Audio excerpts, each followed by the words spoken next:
Madison, state officials last year agreed to pay $55,000 in taxpayer money to settle a sexual harassment lawsuit by a woman who says she was kissed, mistreated, and ultimately fired by her female supervisor at a prison in Racine.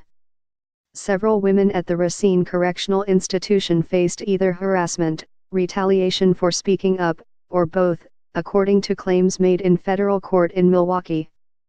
The allegations, some corroborated by multiple women, included that the supervisor had sucked frosting off a female employee's thumb, showed off her bra and tan lines to female co-workers, fired one worker for complaining, and fired a second employee for speaking to Internal Department of Corrections investigators.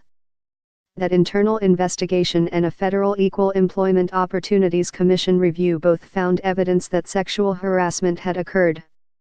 Despite that, the manager is working a similar supervisor's job at a nearby prison and getting a roughly $97,500 a year salary. Felicia Brown, the former worker at the prison, is barred by the settlement from working at a state prison, has had panic attacks, and has struggled to find a new job in her field, according to court filings. In an interview, the victim said she had been worried about the inmates when she first started the job, only to find a different problem. "I got more respect from the gentleman there than from my boss," she said of the inmates. The lawsuit was not about a dollar amount. It was to have her be accountable for what she did. The state made the settlement in March after the victim filed suit in 2015 over the alleged harassment and retaliation, which she said had occurred between December 2010 and the first half of 2013. The woman was a contract phlebotomist with the firm then known as Guardian Health Staff, who worked drawing blood from prisoners at Racine Correctional, and was supervised by Susan Nygren, the manager of the prison's health services unit. Nygren denied wrongdoing to corrections officials. A home phone number listed for her has been disconnected, and she did not respond to an email seeking a response.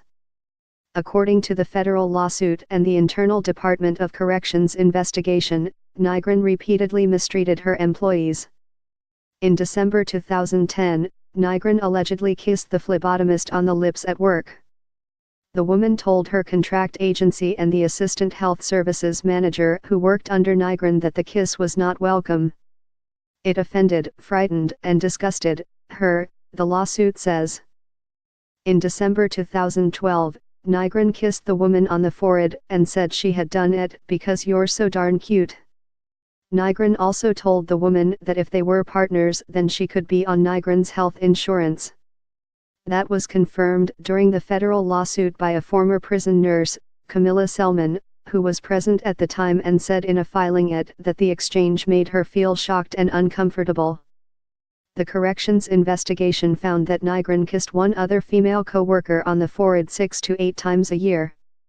That women felt that the kisses were not meant to be sexual, but that they were still not appropriate for work. With Brown present, Nygren had said a fish lunch smelled like